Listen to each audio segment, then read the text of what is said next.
Agora, gente, a gente vai começar a falar um pouquinho mais sobre morfologia celular. Claro que eu já falei muito com vocês aqui sobre as células precursoras, sobre as células normais, dei algumas dicas de identificação, mas agora vamos entender passo a passo de como realizar essa identificação. E aí, o que que eu preciso que vocês entendam? Que para a gente fazer identificação celular no laboratório, não adianta a gente assistir uma aula como essa aqui de hoje e a gente sair graduado em morfologia celular se a gente chegar lá no laboratório e a gente não tiver os recursos necessários para fazer essa identificação. Então, vou mostrar para vocês alguns recursos. E o primeiro deles é um bom esfregaço.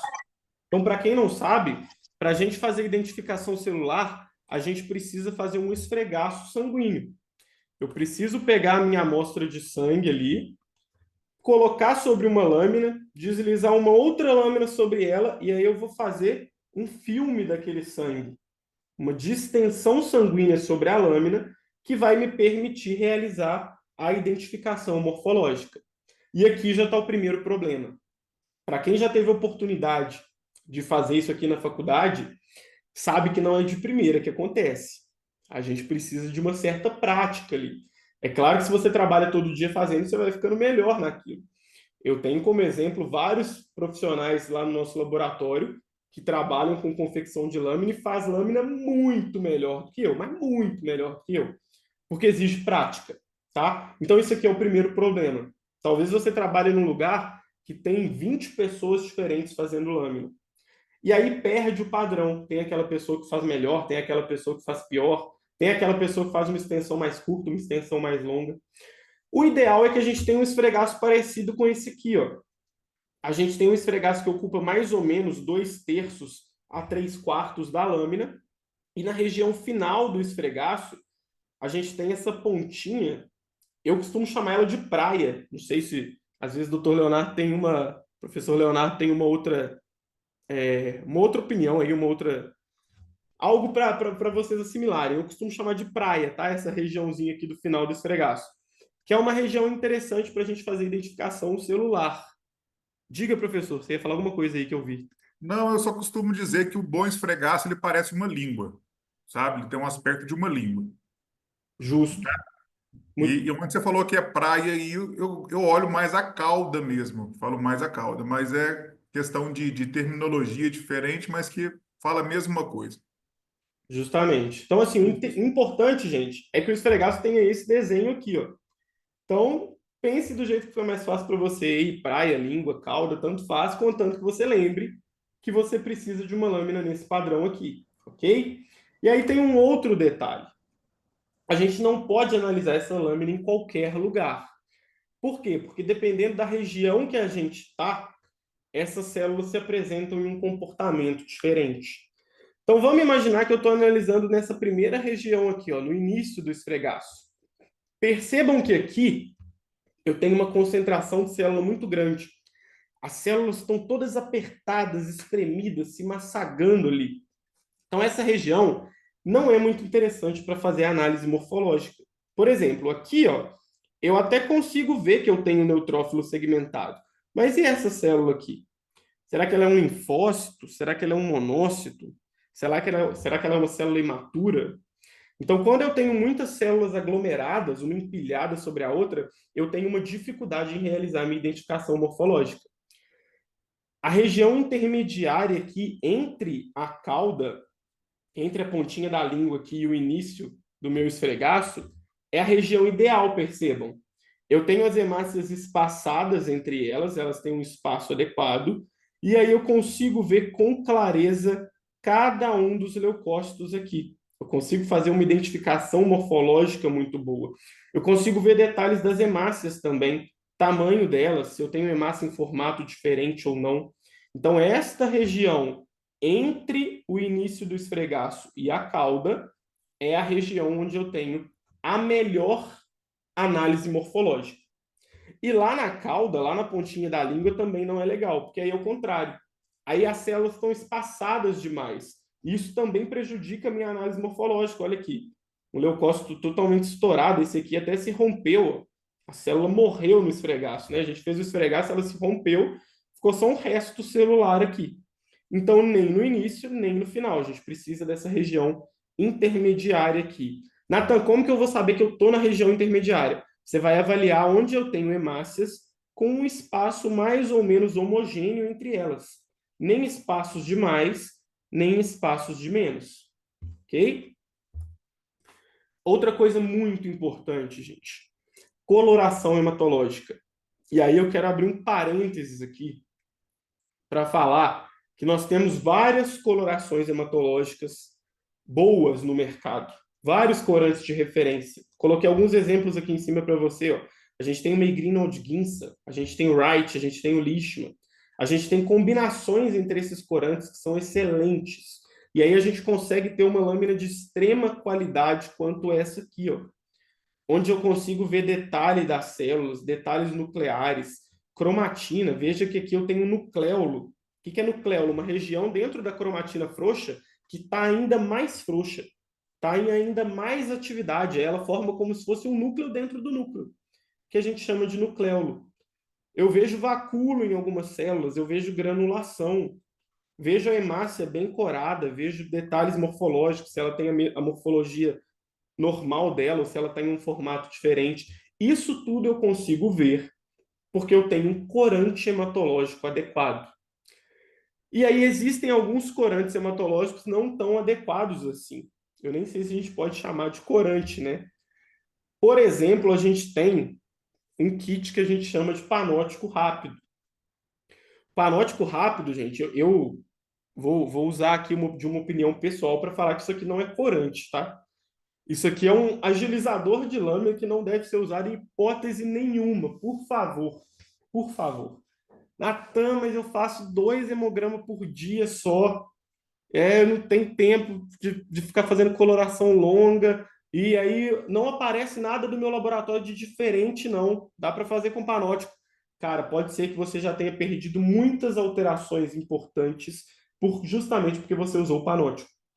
Então é muito comum quem usa o panótico vai falar: ah, não, no meu laboratório não aparece, não. É claro que não. Você não vê. Olha esse exemplo aqui. Que célula que é essa aqui? Só sei que ela tem um núcleo grandão aqui, mas linhagem linfóide, será? Será que é granulocite que eu não estou vendo grânulo? Essa cromatina ela tem um pedaço que está condensado, tem um pedaço que está frouxo, eu nunca vi isso. E essa célula aqui de baixo? Não sei se é célula, se é um pedaço de célula, não sei se ela está inteira. A hemácia aqui nem se fala, né? Eu nunca vi hemácia azul, não. Mas aqui tem. Então, assim, de modo geral, o panótico é uma coloração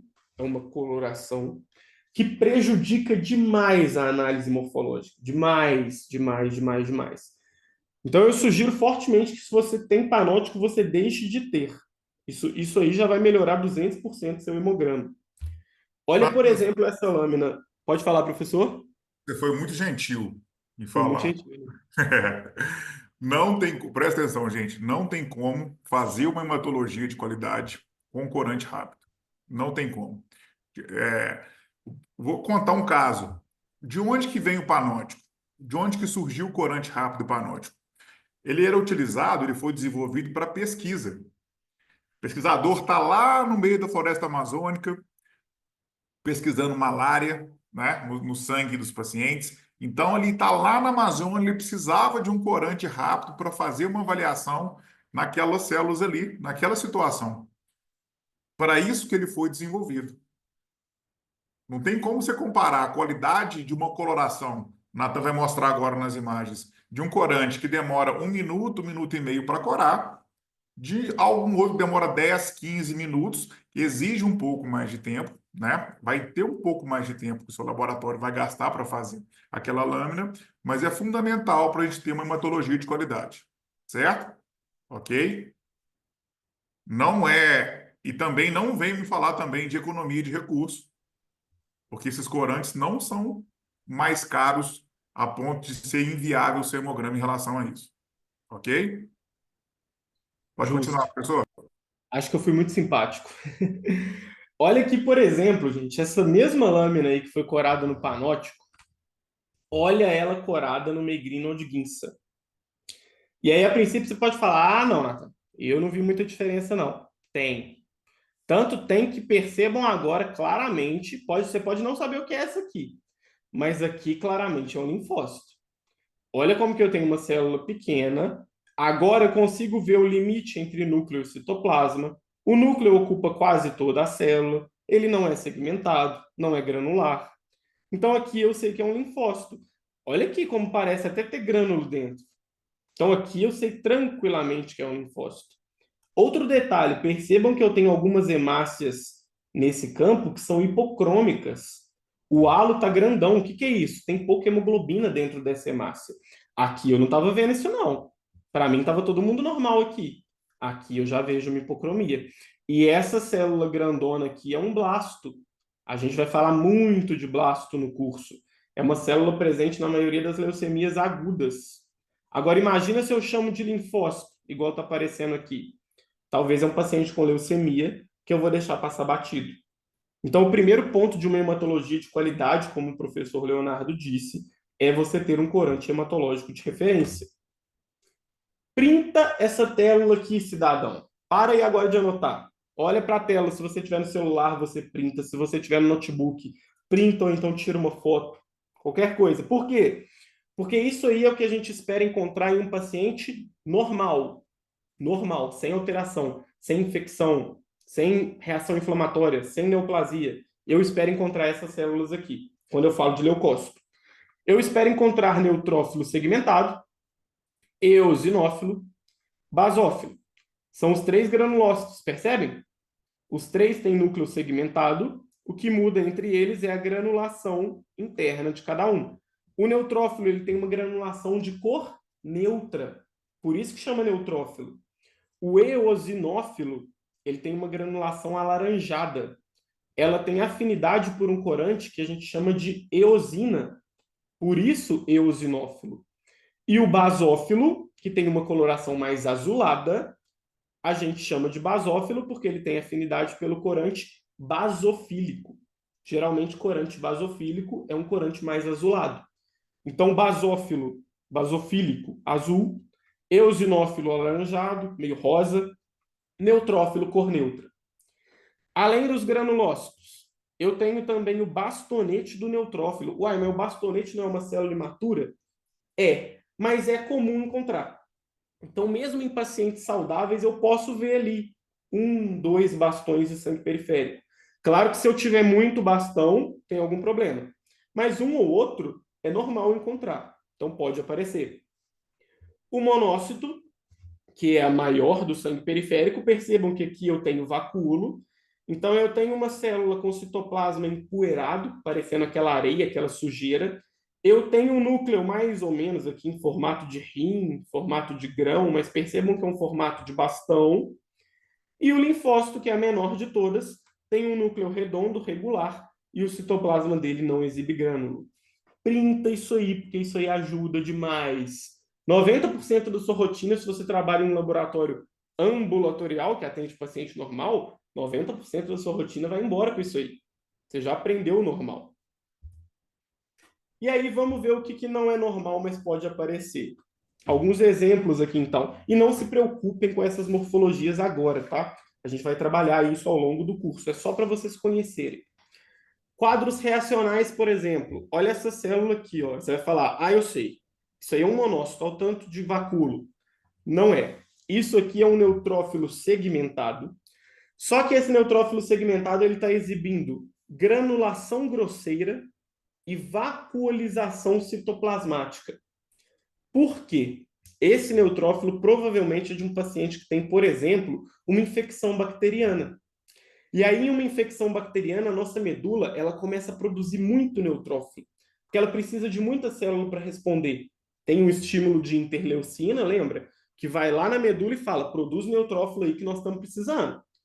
E aí produz neutrófilo tão rápido que aquela granulação primária lá do promielócito, ela acaba ficando no neutrófilo.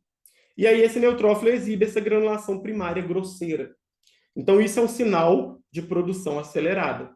E o vacúolo? O vacúolo é porque o neutrófilo ele é uma célula fagocítica, assim como o monócito.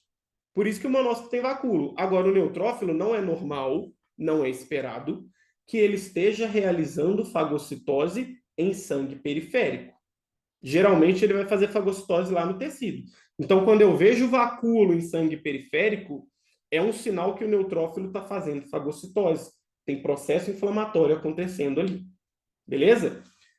Aqui do lado a gente já tem um linfócito, só que não é um linfócito muito comum, percebam? Ele está maior de tamanho, ele tem um citoplasma mais azulado, mais basofílico, e ele tem uma cromatina meio irregular. A gente chama de heterocromatina. Tem umas partes que estão escuras, condensadas, tem umas partes que estão claras, frouxas. Isso aqui é um linfócito reativo. Alguns livros mais antigos chamavam de linfócito atípico, mas é a mesma coisa. É um linfócito muito comum de ser encontrado em infecção viral. Então, por exemplo, na época da dengue, isso aqui aparece demais no laboratório. Então, aqui eu dei uma sugestão, um caso que pode acontecer em infecção bacteriana e infecção viral. Percebam que eu não estou falando de neoplasia ainda. Agora sim, olha só, aqui eu tenho uma célula que eu vejo praticamente só núcleo, não estou vendo o citoplasma dela direito, nem dá para saber se é granular ou não, mas percebam que a cromatina dela é bem frouxa, o núcleo dela é bem clarinho. Aí você vai falar assim, Natan, eu estou com dificuldade de ver isso. Procura uma célula madura no hemograma e compara. Olha esse neutrófilo aqui. Olha bem o núcleo dele. Gravou essa coloração? Agora compara. Percebe que aqui o núcleo é muito mais claro. A cromatina é muito mais frouxa. Então já me dá uma ideia que pode ser uma célula imatura. Aqui é um blasto. Uma célula que a gente tem lá na medula óssea, mas que se tiver no sangue periférico em quantidade aumentada, pode sugerir uma neoplasia. E aqui também é um blasto. Só que aqui é um blasto bilobulado, de uma doença que a gente vai falar muito quando a gente for falar de leucemia aguda. Mais para frente a gente vai falar. Mas pode aparecer. Esse aqui é o grande calcanhar de Aquiles da hematologia. Já vou avisando vocês, então. Quando a gente for fazer uma aula de síndrome mielodisplásica, toma um café bem tomado. Porque síndrome mielodisplásica é dureza de falar. Síndrome mielodisplásica é complicado. Na síndrome mielodisplásica, todas as características morfológicas normais elas podem estar bagunçadas. Então, por exemplo, esse aqui é um eosinófilo. Mas percebam que o núcleo dele ele ficou como se fosse um núcleo único e formou uns brotamentos, pequenas segmentações. A granulação ela está irregular também, ó. Parece que ela está só de um lado da célula. Percebam também que tem algumas granulações basofílicas aqui no meio, ó. Então ele tem granulação de eosinófilo e de basófilo junto, que é o que a gente chama de célula arlequim. Então isso é muito complicado quando a gente está em síndrome mielodisplásica. Aqui do lado direito, ó, é um neutrófilo segmentado. Só que ele não segmentou. Olha só, é um neutrófilo hipossegmentado. Na síndrome mielodisplásica a gente vê isso também. Ele amadurece, então eu vejo uma cromatina condensada, mas ele não consegue formar os segmentos. Também pode acontecer. E aí a gente tem algumas dúvidas morfológicas que são muito comuns. Então, só para exemplificar aqui também, vamos tentar trabalhar essas dúvidas. Eu tenho uma célula aqui à esquerda, que é uma célula grande, que tem um núcleo ocupando quase toda a célula, tem um citoplasma azulado, e aqui à direita eu também tenho uma célula grande, com o núcleo ocupando todo o conteúdo celular e o citoplasma bem azulado. A princípio, parece a mesma coisa. Mas eu já falei bastante aqui com vocês, e eu acho que vocês começaram a captar, para a gente bater o olho na cromatina. Olha a diferença da coloração desse núcleo para esse aqui. Aqui eu tenho uma cromatina clara, frouxa. Aqui eu tenho aquela cromatina meio irregular, né? Uns pontos claros, uns pontos escuros. Percebam também que a basofilia de citoplasma aqui, esse citoplasma azulado, ele não é todo azulado. Tem uns pedaços azulados, de fato, e tem umas partes mais clarinhas. A gente chama isso de basofilia residual. Enquanto que aqui, basofilia intensa, o citoplasma é todo azul. O da esquerda é um blasto, o da direita é um linfócito reativo. Natan, não me convenceu você falar só os detalhes da célula. Realmente, em muitos momentos não convence mesmo. A gente vai aprender ao longo do curso que a gente precisa ver a lâmina como um todo. Às vezes, eu olhando uma célula só, eu tenho várias hipóteses para ela. Então, além de eu ver aquela célula, eu vejo o contexto da lâmina, eu vejo as informações do hemograma do paciente, que o professor Leonardo vai falar na próxima aula, eu vejo a clínica do paciente, talvez seja preciso ligar para ele para saber como é que ele está. Mas existem algumas características morfológicas que ajudam a gente a diferenciar. E aqui o principal é a cromatina. Outra, olha aí, duas células com núcleo irregular, com o citoplasma meio sujo também, parecendo meio acinzentado, meio empoeirado, com um tamanho grande. Percebam, porém, que aqui à esquerda eu vejo que existe uma granulação nessa célula. Enquanto que aqui é mais uma sujeira, mais uma poeirinha, uma areia. E, novamente, a cromatina dessa célula, apesar de não ser totalmente condensada, é mais escura que essa aqui. Aqui é um blasto, aqui é um monócito. Natan, não tem vacúolo. Pois é, não tem, cara. Nem sempre vai ter assim mesmo. Mas a gente vê pelos detalhes morfológicos, pelo tamanho celular, a gente consegue chegar nessa conclusão. De novo, não te convenceu? Pois é, a gente precisa do contexto. Aqui eu peguei as células que realmente confundem, que é realmente parecido. Não estou falando que vai confundir você, é que confunde a gente também. Para você ver que tem casos que só a morfologia não vai bastar, que a gente vai precisar de mais informações. Outra, olha aí, eu postei isso aqui no Instagram, talvez se você já segue a nossa página há mais tempo, você já saiba a resposta. Eu tenho duas células com um núcleo em formato de bastão. Olha só, dois núcleos em formato de bastão, mas essa aqui da esquerda tem uma cromatina mais condensada que a da direita, e essa aqui da esquerda tem grânulo. Olha só, o citoplasma dela é granular, granulação fininha, granulação que não tem cor. Parece ser da linhagem do neutrófilo, né? Mas não tem segmento ainda. Então aqui é um bastonete. E aqui que não tem grânulo, mas o citoplasma está sujo. E o núcleo é em formato de bastão, monócito. Então são algumas dúvidas morfológicas que acontecem o tempo todo. E com alguns detalhes de morfologia a gente consegue diferenciar. Olha essa aqui agora, hein? Essa aqui é para pegar.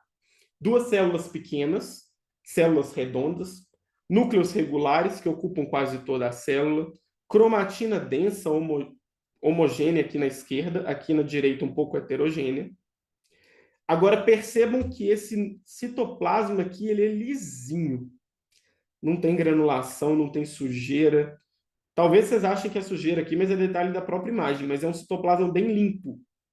Enquanto aqui a gente tem um citoplasma mais irregular, que a coloração não é totalmente uniforme. E aqui eu tenho uma cromatina totalmente condensada, enquanto aqui eu tenho uma cromatina heterogênea. Pontos de cromatina condensada e pontos de cromatina descondensada, cromatina frouxa. À esquerda eu tenho um linfócito, à direita eu tenho um eritroblasto. Esse aqui é difícil. Por sorte, o eritroblasto, ainda mais nesse estágio de maturação, que é o eritroblasto basófilo, ele não aparece em qualquer condição, não. Então, eritroblasto em sangue periférico, geralmente, o paciente vai ter uma anemia para te ajudar. Ele vai ter alguma condição que vai te fazer lembrar do eritroblasto. Se você está vendo numa lâmina normal, provavelmente vai ser um linfócito. E aí, resumindo tudo isso que a gente falou sobre morfologia, a gente precisa de alguns cuidados para poder avaliar uma lâmina. Primeiro deles, não existe avaliação morfológica sem dados complementares. Vou repetir. Não existe avaliação morfológica sem dados complementares. Anota isso no seu caderno. O que é dados complementares? É contexto. Você não pode pegar uma lâmina, seu colega chegar para você e falar, fulano, olha essa lâmina aqui para mim. Você vai lá no microscópio, conta, devolve para ele com a contagem e vai embora. Sem perguntar, não, mas espera aí, como que está o hemograma desse paciente? O que o aparelho contou? Qual flag que o aparelho deu? Quantos anos esse paciente tem? É homem, é mulher, é gestante, é idoso, é criança? Você precisa saber informações prévias sobre esse paciente antes de você ir para a lâmina. Por quê? Porque toda lâmina é uma suspeita. No laboratório, a gente não pede lâmina por pedir. A gente pede lâmina porque a gente está pensando em alguma coisa. A gente pode até chegar lá no microscópio e falar, não, tem nada a ver com o que eu estava pensando, mas a gente tem que gerar uma hipótese. E para eu gerar essa hipótese, eu preciso de dado. Então a gente nunca olha uma lâmina só por olhar. Eu não pego uma lâmina, conto e devolvo. Sempre pense no contexto. Outra coisa, todas as séries têm que ser analisadas.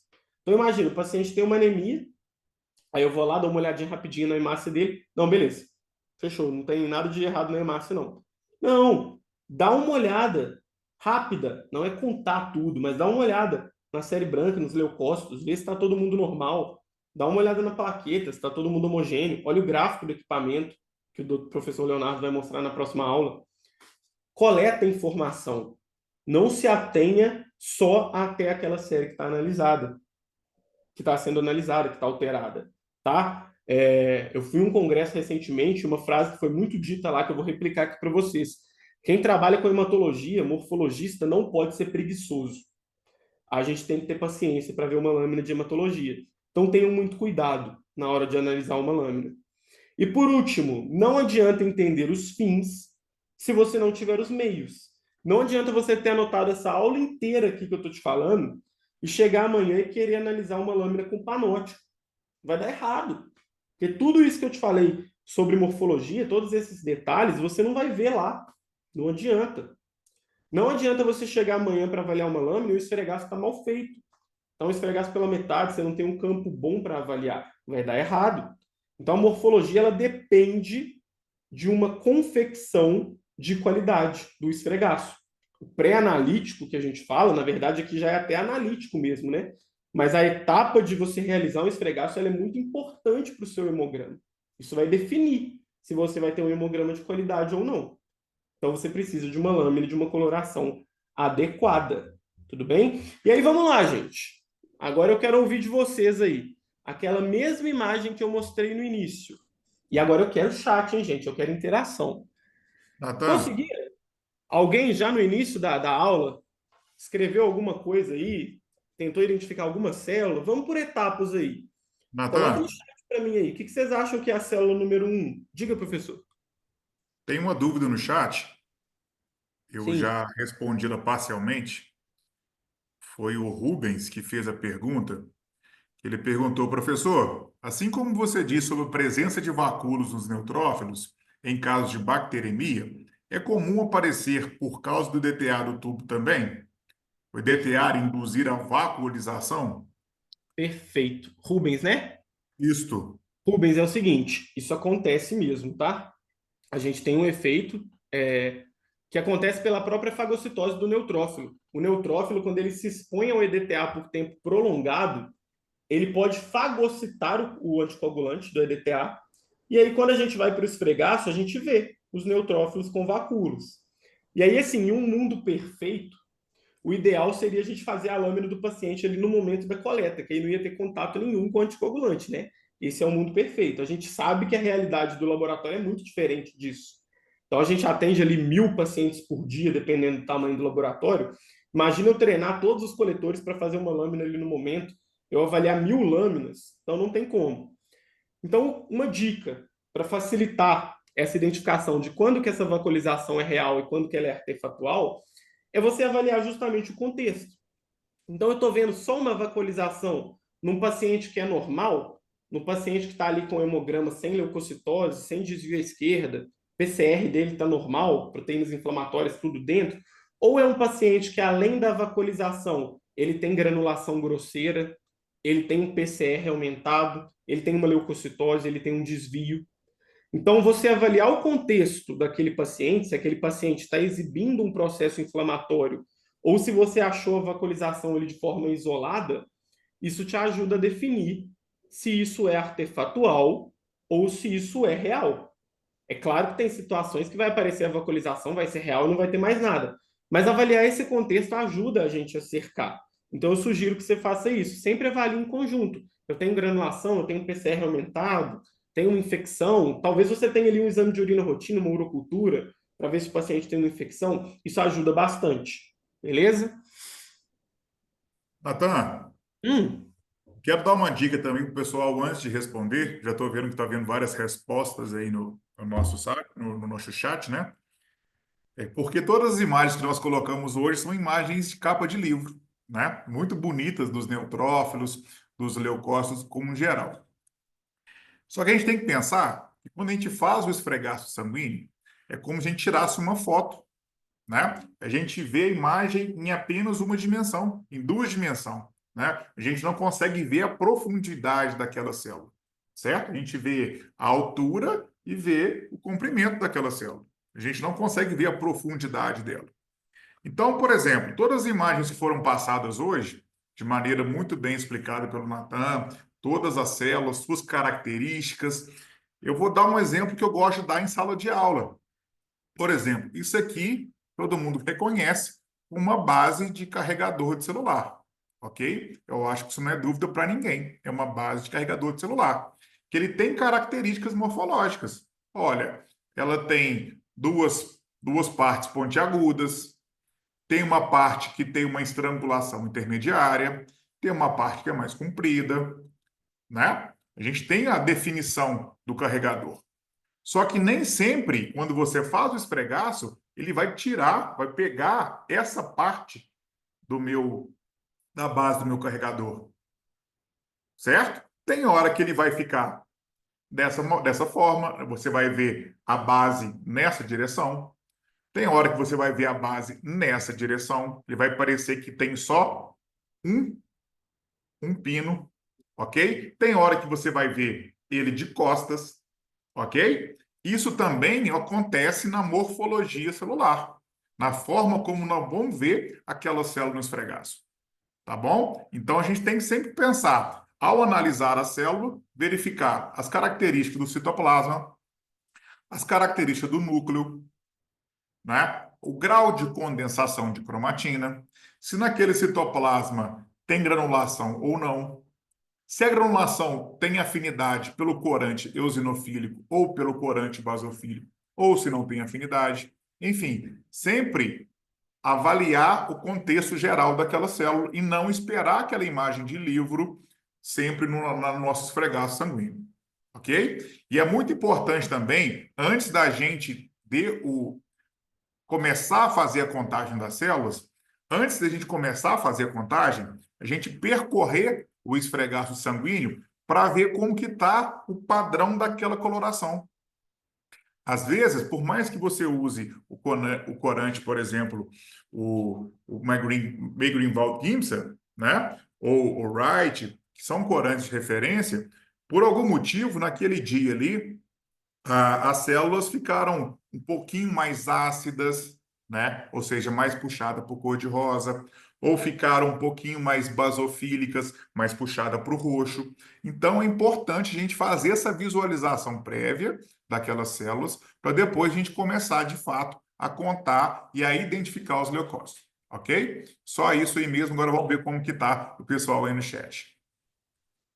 Perfeito. E aí, enquanto isso, eu já estava acompanhando aqui, a galera tá frenética nas respostas. E aí, olha só que legal. A1 aí, todo mundo colocou como neutrófilo.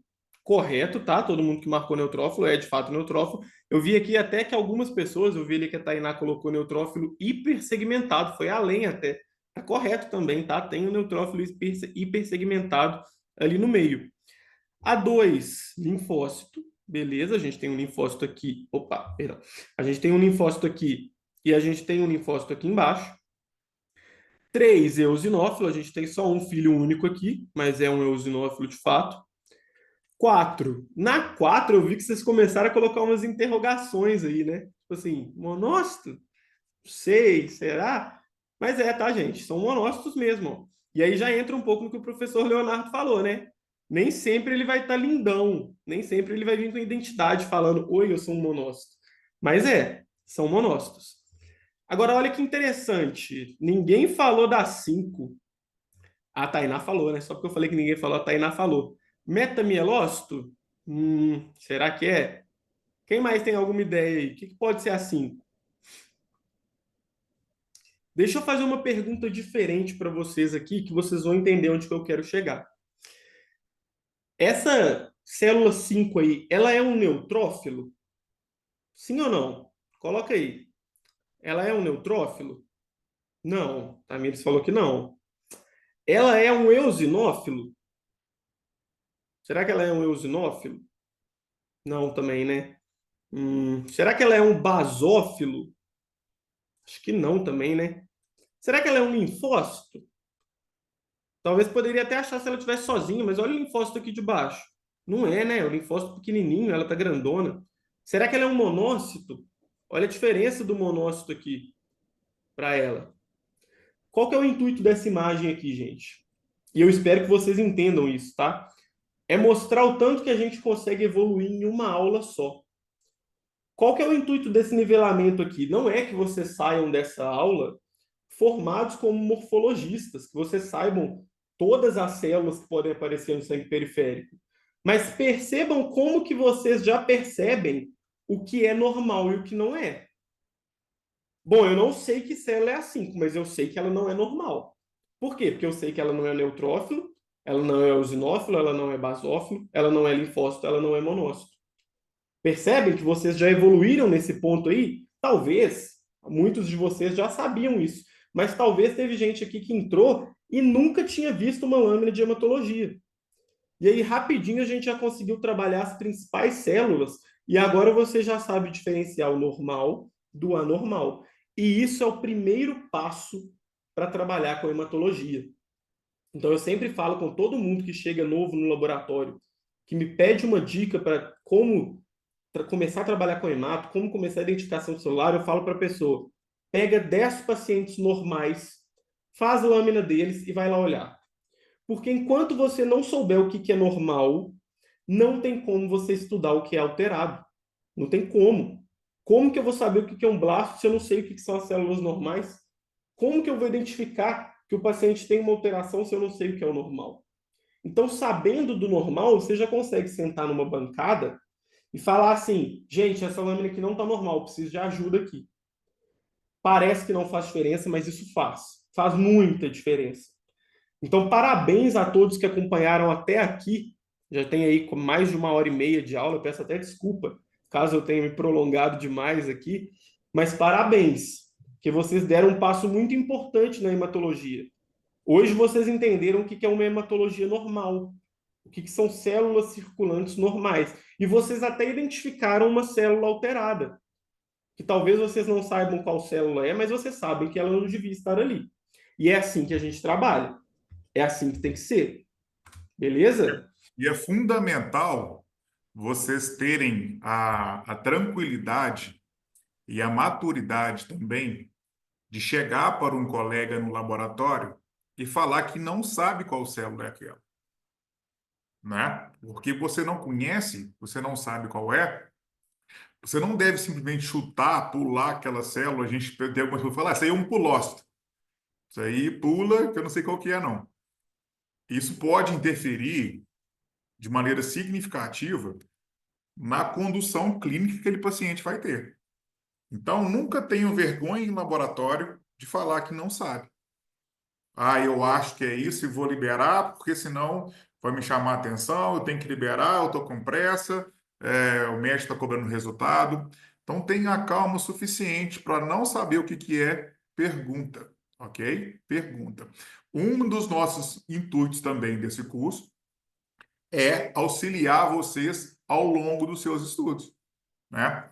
Quando a gente fizer lá, entrar na oncohematologia, de fato, a previsão que a gente começar ela em janeiro, o nosso curso, eu dando spoiler já, né? A gente começar em janeiro, durante o período do curso, vocês vão ter acesso a um grupo onde vocês podem enviar as fotos, se tiver no Panote, que eu nem olho, né? Mandar no grupo as fotos para a gente poder ajudar vocês a ter uma mentoria em relação àqueles casos que podem aparecer no laboratório onde vocês trabalham, enfim. Ok? Boa. E aí, gente, agora, considerando que nós teremos uma próxima aula, já na próxima quarta-feira, dia 18, com o professor Leonardo, como ele disse, ele achou por bem deixar um deverzinho de casa aí para vocês. Então, vou deixar ele explicar aí um pouquinho para vocês o que ele quer que vocês façam. Vai ser o terceiro ou quarto print da noite, vocês vão tirar, né? Fiquem isso aí de para casa. E para a próxima aula, não precisa responder agora. Eu vou querer saber qual alteração que existe nesse hemograma, né? Para quem não está habituado também com o laudo do hemograma, esse é um dado bruto que veio extraído do aparelho, do equipamento para a gente. E nós temos aqui na a parte que avalia a célula vermelha, né? Os eritrócitos ou glóbulos vermelhos. A gente tem a série plaquetária, que vai falar a quantidade de plaquetas que nós temos. E nós temos também a série branca ou leucograma, onde tem a global de leucócitos, ou seja, quantos leucócitos eu tenho por milímetro cúbico, e quais células compõem aqueles leucócitos. Quantos por cento de neutrófilo eu tenho, quantos por cento de linfócito, de monócito, eosinófilo, enfim. Então fica de para casa aí para vocês o que tem de errado nesse hemograma, onde está a alteração desse paciente. Beleza? Pode ser? Muito bom. Printaram aí, gente? Vou dar 5 segundinhos, caso alguém não tenha printado ainda. Vamos lá. Excelente.